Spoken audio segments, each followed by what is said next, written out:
Bien, les invito a que abran sus Biblias conmigo en el Salmo capítulo 106.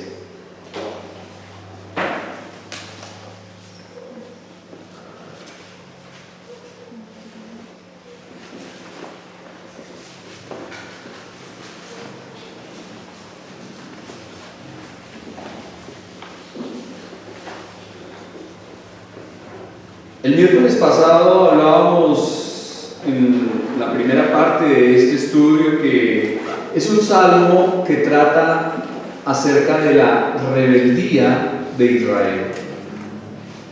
Y veíamos cómo a lo largo de la historia el pueblo de Dios, el pueblo escogido, la nación sobre la cual Él quiso ser glorificado, le falló. No fue una vez, dos veces, hablamos de que aquí específicamente se hace mención de 7 ocasiones en que Israel le falló a Dios. Y ese es el contexto de este salmo. Hoy vamos a estar mirando la segunda parte que va desde el versículo 24 hasta el final. Entonces los invito a que lean conmigo versículo 24 al 27. Dice así la palabra de Dios. Pero aborrecieron la tierra deseable, no creyeron a su palabra, antes murmuraron en sus tiendas y no oyeron la voz de Jehová. Por tanto, alzó su mano contra ellos para abatirlos en el desierto y humillar su pueblo entre las naciones y esparcirlos por las tierras. Dios les había prometido una tierra hermosa, ideal para vivir, una tierra con un buen clima, con buenos recursos, pero ellos no creyeron su promesa y miraron con desprecio la tierra. Cuando los espías que habían ido encomendados para reconocer aquella tierra de Canaán, vinieron con un informe, dieron un mensaje desalentador. Un mensaje que asustó, intimidó y desmoralizó al pueblo. Un mal informe que decía que aquella tierra estaba habitada por un pueblo más fuerte que ellos y la calificaron de una tierra que tragaba a sus moradores. Imagínense, Dios les había dicho que era una tierra buena, Él no los iba a llevar a nada malo, pero ellos creyeron más el informe de los espías, de unos incrédulos, y ni siquiera tuvieron en cuenta que tuvieron que cargar un racimo de uvas entre 2 personas. No me alcanzo a imaginar cómo serían esas uvas. Y habían higos, y habían granadas. Era una tierra buena, fructífera. Pero en lugar de marchar adelante con fe, se quedaron quejándose en sus tiendas. ¿Qué es murmurar?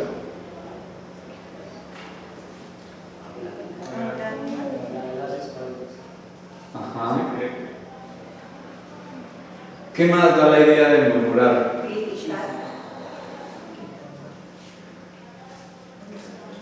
Es comentar con el fin de dañar o molestar a alguien. Es rumorear, susurrar en voz baja para desacreditar a alguien y hablar desfavorablemente. Es contar chismes, mentiras, embustes, calumnias, rumores y comentarios negativos acerca de las personas ausentes. Y vemos algo interesante aquí, y es que ¿quiénes son los que murmuran? ¿Los de fe? ¿Los que le creen a Dios? Los incrédulos. Así es. Ha de esperarse que un impío, un incrédulo, sea un murmurador, pero no que alguien que profesa la fe viva calumniando y levantando chismes en contra de los demás. La murmuración también es un pecado. Y es un pecado grave, grave, porque afecta el cuerpo de Cristo. Podemos decir, no, pero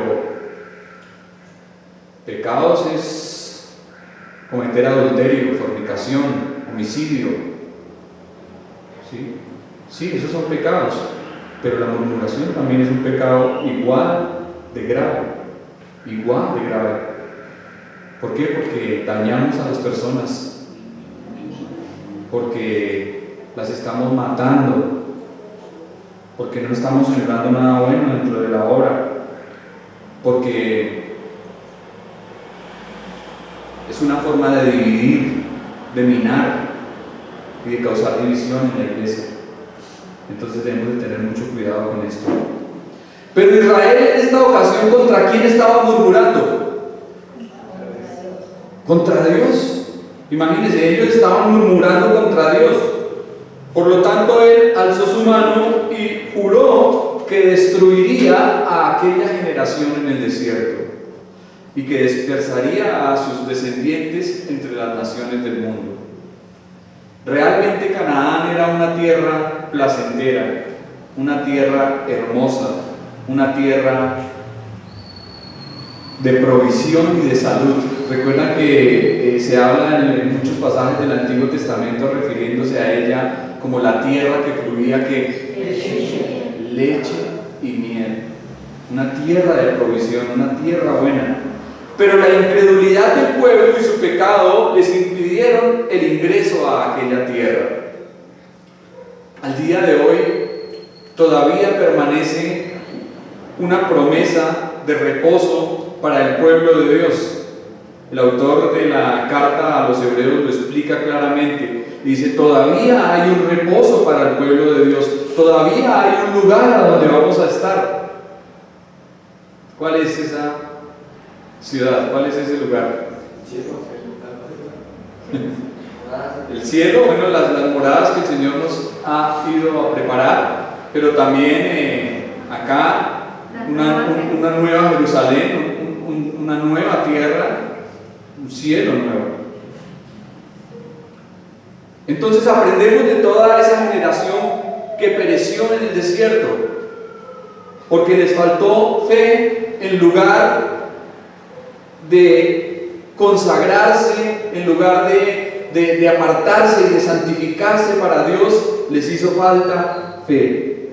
La palabra Cades Barnea, donde ocurrió lo que les estoy narrando, es una transliteración de la palabra Kodesh o Kadosh, que significa apartarse, consagrarse o santificarse.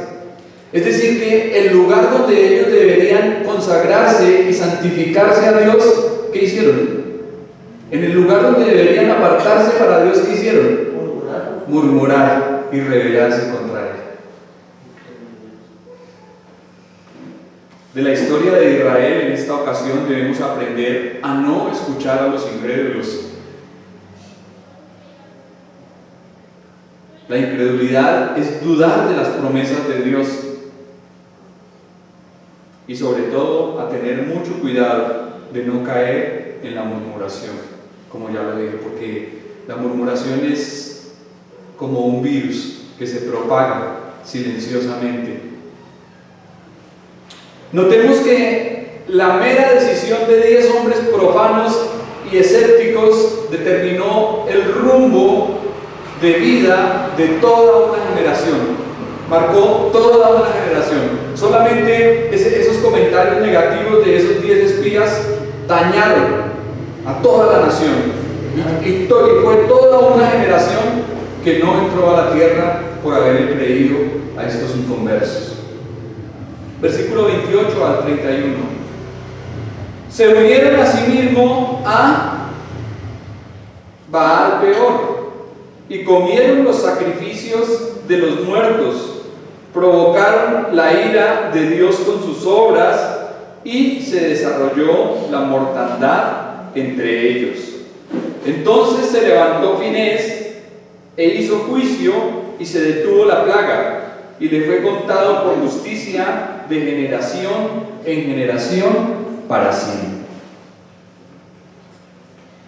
Los varones de Israel no solamente cometieron fornicación con las hijas de Moab, también se juntaron con los moabitas para sacrificar a los muertos en rituales y en ceremonias paganas que tenían que ver con la adoración a Baal. Y siempre que se habla de este Baal, podemos decir que era el nombre genérico de los dioses cananeos. Pero pues sabemos que Baal es el demonio, ¿no? Demonio. Ellos rendían adoración y culto a los demonios. Y al Israel mezclarse con ellos, empezó a adoptar sus prácticas. Dios estaba enfurecido y envió una mortandad sobre el pueblo. Él claramente les había advertido que no debían mezclarse con mujeres extranjeras, porque ¿qué pasaría si lo hacían? ¿Qué pasaba si el pueblo de Israel se mezclaba con mujeres extranjeras? Los iban a llevar a la idolatría y al paganismo. ¿Sí? Los contaminaban. Los iban a llevar a la adoración de los mismos demonios. Pero ellos pasaron por alto la advertencia del Señor. No guardaron su consejo. Y cuando Finés, descendiente de Aarón, vio a un israelita llevando a una mujer de Moab a su tienda, sacó una lanza y los mató a los dos. Hizo juicio. Y lo que este hombre hizo detuvo la mortandad, porque en esa ocasión alcanzaron a morir 24,000 judíos. Imaginen. El acto fue una prueba positiva de su justicia y de su celo por Dios. Por lo tanto, fue recompensado como un pacto de paz de parte del Señor. La valentía de un hombre cambió la situación de toda una nación, de todo un país. Su acción justa fue contada por justicia. Aunque no decimos por esto que alcanzó la justificación para la vida eterna, que es otra cosa, ¿no? Es otro tema.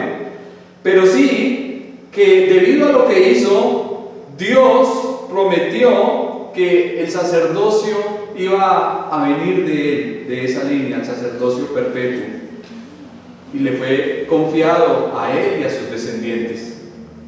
Entonces, en estos pasajes vemos que nos han hablado de la inmoralidad de Israel, porque se unieron con las prostitutas de Baal. Parece que el culto a Baal eran rituales de inmoralidad sexual. El templo a Baal trabajaban allí sacerdotisas que eran prostitutas, mujeres que ejercían la prostitución, y pues los hombres que iban allí iban a rendir culto a Baal, era pues a unirse con estas mujeres rameras, ¿no? Entonces, notemos que aunque una nación cayó en infidelidad, hubo un hombre valiente y leal que demostró confianza en el Señor y cambió el rumbo de su país. Fue Finés. Y eso es precisamente a lo que Dios nos llama a cada uno de nosotros, a no ser arrastrados por las prácticas pecaminosas y paganas del mundo. Dios nos dice que debemos de ser como santos, consagrados, apartados para Él, separados. Dios quiere de nosotros una vida de fidelidad y de lealtad, que seamos distintos y separados para su gloria, y que no caigamos en el engaño diabólico de decir, todo el mundo lo hace. Mucha gente se justifica de esa forma. No, pero ¿qué tiene de malo si todos lo hacen? Si todo el mundo lo hace. No importa si todos lo hacen. No importa si todos lo hacen. Si no agrada a Dios, no sirve. No sirve. Es más importante obedecer a Dios que a los hombres. Versículos 32 y 33. También le irritaron en las aguas de Meriba, y le fue mal a Moisés por causa de ellos, porque hicieron rebelar su espíritu y habló precipitadamente con sus labios. En Meriba, el pueblo provocó el enojo de Dios por sus quejas y su incredulidad. Su actitud quejosa afectó también a Moisés y causó que él desobedeciera a Dios. Imagínense un hombre tan manso como Moisés,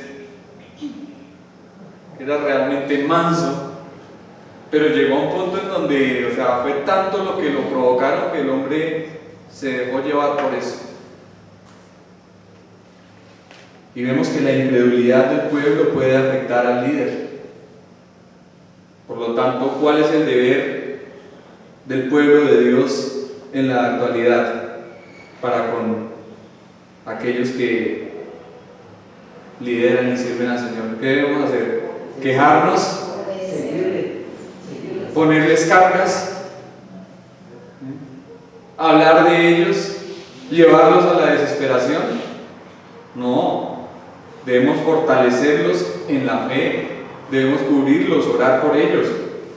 El pecado del Meriba está colocado aquí en el último término porque fue la culminación del proceso que definitivamente involucró a Moisés. En un gesto de impaciencia, esto le costó a Moisés el no entrar a la tierra prometida. Dios decretó que no lo haría, que no llegaría Moisés con el pueblo a aquella tierra. Y vemos la severidad con la que Dios trata a sus siervos. Digo, no entrarás. Y Moisés no entró. ¿Por qué? Porque al que más se le da, más se le demanda, más se le exige. Y a pesar de que Moisés era un hombre que tenía comunión con Dios, que tenía un acercamiento especial a Dios, sin embargo el Señor también lo trata por medio de esa desobediencia y le dice, no entrarás a la tierra. El significado de la palabra Meriba es contienda, porque allí el pueblo fue incrédulo en extremo. Acusaron a Moisés de que les había llevado al desierto para matarlos de sed. Imagínense, Moisés, tú nos trajiste hasta acá para que muramos de sed. ¿Y qué hizo Moisés? En lugar de hablar a la peña como Dios le había mandado, ¿qué hizo? Sacó la vara y la golpeó 2 veces. Y dicha falta le costó a él también entrar a la tierra y tomar posesión de ella. Yo no me imagino la nostalgia que pudo haber sentido este varón al mirar la tierra desde lejos. Dios lo llevó a una parte en donde él podía ver la tierra a lo lejos y pensar, durante 40 años de mi vida he estado guiando a este pueblo rebelde, duro, incrédulo, pecador, y aquí estoy ahora frente a la tierra que Dios nos prometió y no puedo entrar a ella. Imagínense, muy duro, ¿no? Muy duro. Pero ¿cuántas veces nosotros también provocamos a Dios siendo quejambrosos? El pecado de Israel en este momento fue quejarse. ¿Y cuántas veces nosotros también nos quejamos porque no nos damos cuenta del cuidado y de lo que Dios ha hecho en nuestras vidas, de su providencia? ¿En cuántas oportunidades, en lugar de fortalecer la fe de los demás, los llevamos al desánimo, al desaliento? Que Dios nos guarde para que no seamos tropiezo para nadie. Versículo 34 al 39. No destruyeron a los pueblos que Jehová les dijo, antes se mezclaron con las naciones y aprendieron sus obras, y sirvieron a sus ídolos, los cuales fueron causa de su ruina. Sacrificaron sus hijos y sus hijas a los demonios, y derramaron la sangre inocente, la sangre de sus hijos y de sus hijas, que ofrecieron en sacrificio a los ídolos de Canaán, y la tierra fue contaminada con sangre. Se contaminaron así con sus obras y se prostituyeron con sus hechos. ¡Wow! Ni siquiera cuando entraron a tomar posesión de la tierra, la historia triste de la desobediencia y la incredulidad de Israel terminó. Entraron a Canaán y allí continuó la maldad. ¿Qué hicieron? No destruyeron a las tribus paganas, como Dios les había ordenado que debían hacerlo. No acabaron con ellos. Antes se mezclaron con ellas, con las mujeres, y aprendieron sus obras y participaron de su idolatría, la cual fue el resultado de su maldición y ruina. Y aquí aprendemos algo importante, y es que un pecado de omisión nos lleva a un pecado de comisión. Lo que dejamos de hacer nos lleva a pecar de otra manera. Por no destruir al pagano, aprendieron sus obras y se desviaron por sus caminos. El pecado condujo a otros pecados, por lo cual el juicio y el castigo de Dios no se detuvo. Los perversos cananeos eran como un tumor maligno de la raza humana. Entonces, después de soportarles por mucho tiempo, Dios decidió que la única solución era la amputación. Cuando hay un tumor en el cuerpo, ¿qué debe hacer el cirujano? Quitarlo, extirparlo, cortarlo de raíz. ¿Y a quién le encomendó la cirugía de acabar con el cananeo? A Israel. ¿Pero qué hizo su pueblo? Fracasó, no obedeció, y en lugar de extirpar el mal, fraternizaron y emparentaron con él. Corrompieron su moral y su espiritualidad, y pronto los judíos se hallaron adorando a los ídolos en vez de adorar al Dios vivo y verdadero. Y lo que especialmente fue abominable para Dios es que llegaron al punto de ofrecer a sus hijos e hijas en sacrificio a los demonios. Imagínense, cogían a sus bebés, los sacrificaban, hacían derramamiento de sangre, la tierra fue contaminada. Cogían a sus pequeños y los colocaban allí en los brazos de un ídolo abominable llamado Moloch, un ídolo de metal que le ponían fuego en la parte de las manos, y cuando ya las manos estaban al rojo vivo, colocaban allí a las criaturas.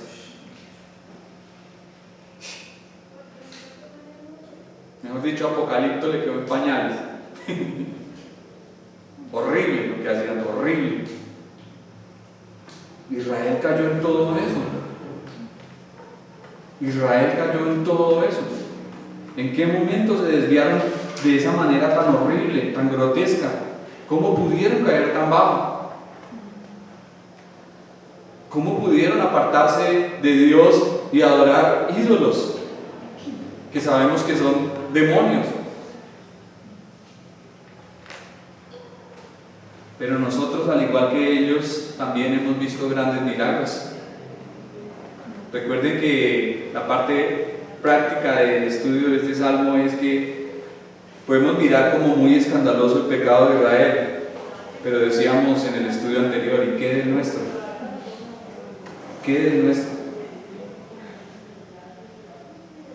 ¿Cuántas veces somos atraídos y seducidos por los dioses del mundo? Tal vez no adoramos a Baal, ni a Astoret, ni a Moloch, Milcom, dioses paganos de la antigüedad, pero sí adoramos el poder, el dinero, la fama, el sexo, la conveniencia. ¿Cuántos ídolos pueden haber en nosotros que están desplazando a Dios y le están quitando el lugar que a Él le corresponde? Jamás olvide todo lo que Dios ha hecho por usted para que los placeres del mundo no lo separen de Él. No olvide todo lo que Dios ha hecho en su vida. Téngalo presente siempre y a cada instante para que las cosas del mundo no lo aparten de Dios. Por otra parte, nos aterramos con la idea de sacrificar a una inocente criatura y derramar su sangre para complacer a un demonio. Pero ¿qué cuando también estamos ofreciendo a nuestros hijos a los demonios? Y usted dirá, ¿cómo? ¿Cómo lo hacemos hoy en día? Cuando no los criamos en la disciplina y amonestación del Señor, cuando no les enseñamos la bendita palabra de Dios, cuando los perdemos en los videojuegos, en las tabletas, en los celulares, y están ellos alimentándose más de mundo que de Dios. Cuando no oramos ni velamos por el bien de sus almas, cuando en ellos hay más de mundo que de Dios, porque hemos fallado en enseñarles la palabra. También estamos sacrificando a nuestros hijos a los demonios.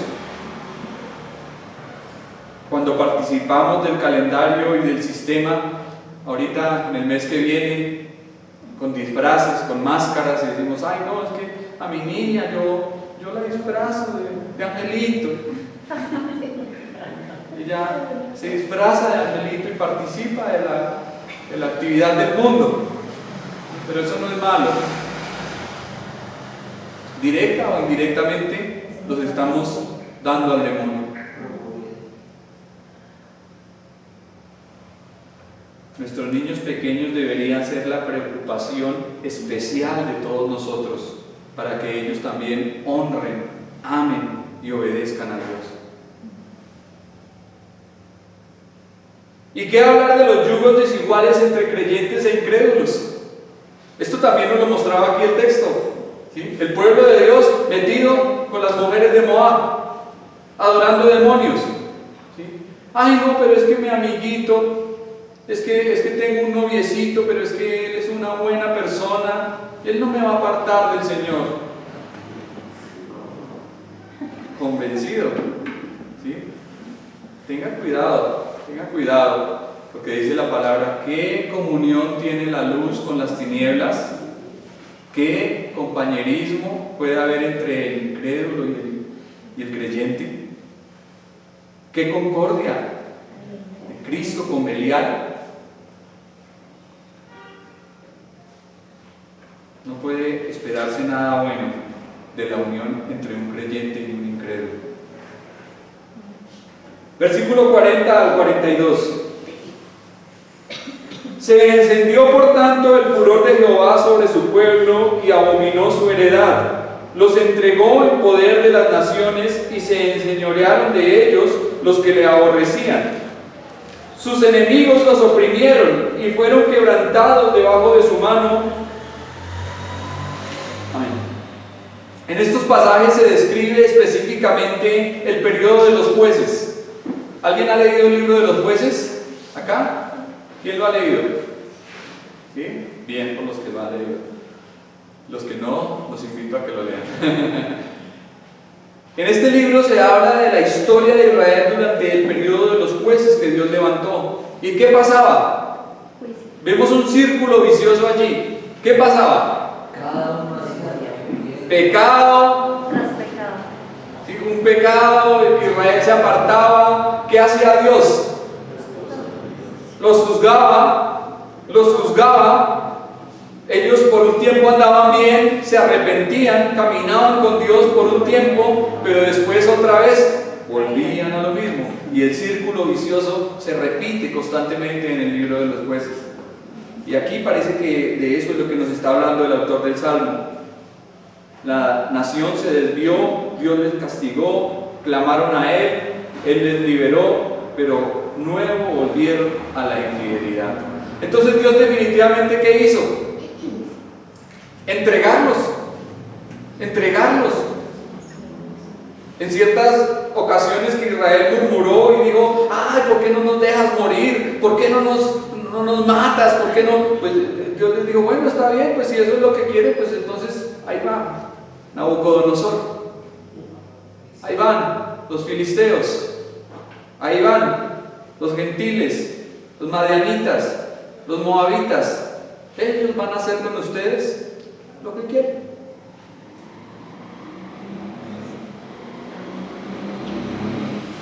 Esas naciones impías se enseñorearon de los judíos, les persiguieron y oprimieron.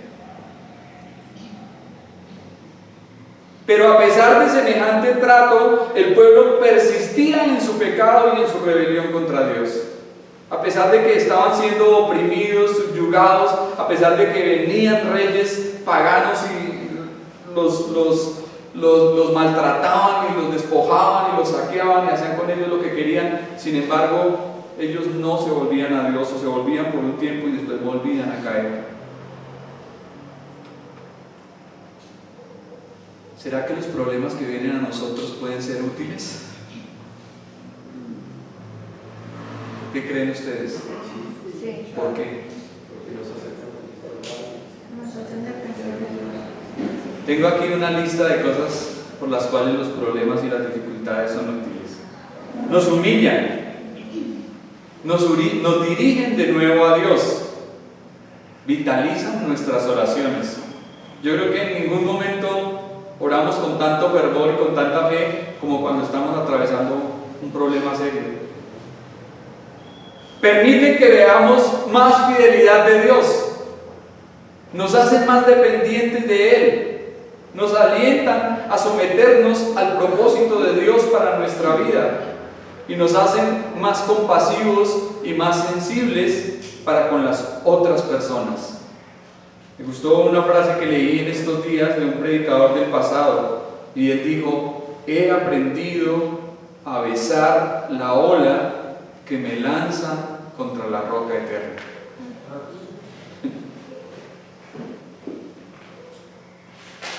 Y vienen las olas y nos empujan, pero si nos llevan a Cristo, qué bendición, qué bendición. Versículo 43 al 46. Muchas veces los libró, mas ellos se rebelaron contra su consejo y fueron humillados por su maldad. Con todo, Él miraba cuando estaban en angustia, Él oía su clamor y se acordaba de su pacto con ellos y se arrepentía conforme a la muchedumbre de sus misericordias. Hizo asimismo que tuviesen de ellos misericordia todos los que los tenían cautivos. Aquí tenemos una hermosa descripción del gran amor de Dios por su pueblo. Un pueblo que solo merecía juicio.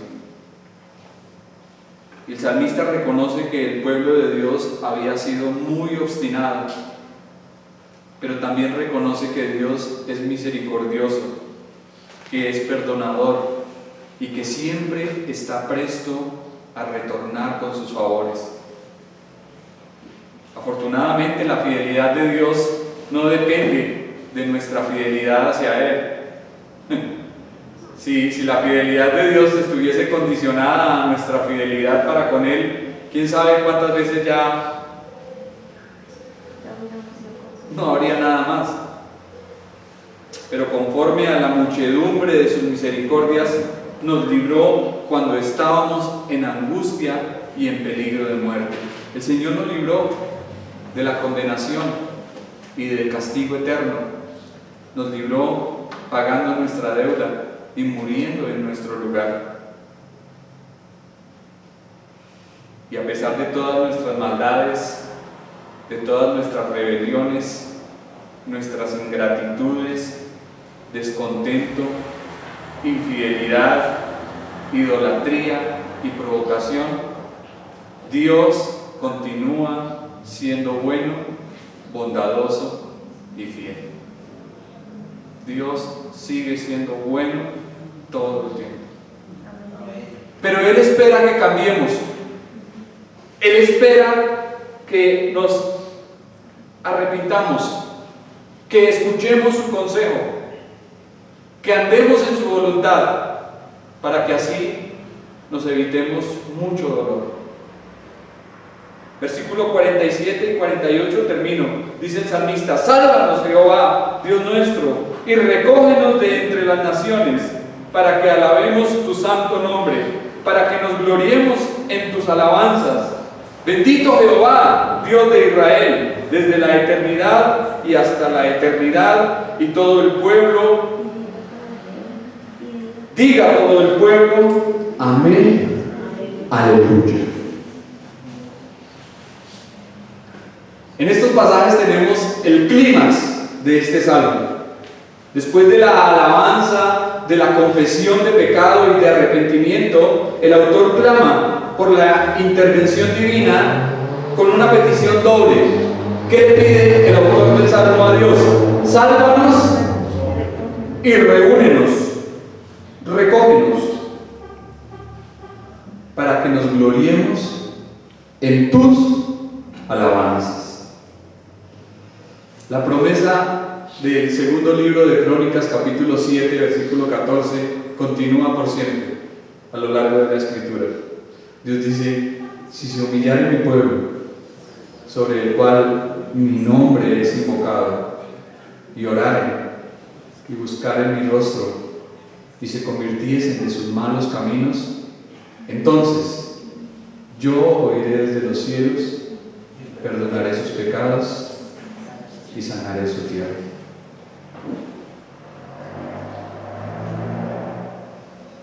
La doxología del versículo 48 es la conclusión lógica del salmista.